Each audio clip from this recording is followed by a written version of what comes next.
Salut à tous, c'est le journal du mondial. L'équipe de France est qualifiée pour le dernier carré de cette Coupe du Monde après sa victoire 2-0 contre l'Uruguay vendredi. Un match maîtrisé de bout en bout par les Bleus, même s'il a fallu un super arrêt de Lloris pour éviter une égalisation uruguayenne juste avant la pause. Raphaël Varane avait ouvert le score peu de temps avant cet arrêt déterminant d'une tête parfaitement croisée à la 40e.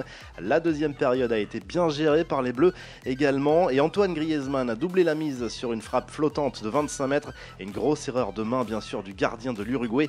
Diabolique titre l'équipe ce samedi pour qualifier la maîtrise tricolore sur ce match. L'équipe de France jouera mardi prochain la 6e demi-finale de son histoire dans une Coupe du Monde.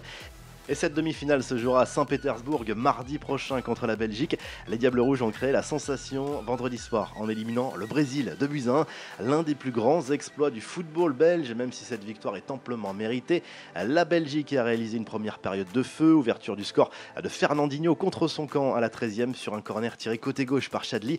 Kevin De Bruyne a doublé la mise à la 31e minute, un contre-éclair conclu par le joueur de Manchester City d'une frappe imparable de l'extérieur de la surface. Le Brésil a logiquement dominé ensuite la seconde période et aurait pu obtenir un pénalty sur une faute de compagnie sur Gabriel Jesus à la 56e. La Seleção a tout de même réduit le score par Renato Augusto de la tête à un quart d'heure de la fin, mais c'est bien la Belgique qui a décroché son billet pour le dernier carré. Thomas Meunier sera suspendu pour ce match face à la France. La presse brésilienne est très sévère ce samedi avec la Seleção.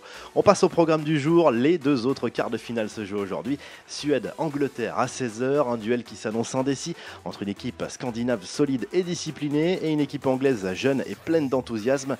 Match à suivre sur beIN Sport. Dans la soirée, la Russie affrontera la Croatie à partir de 20h.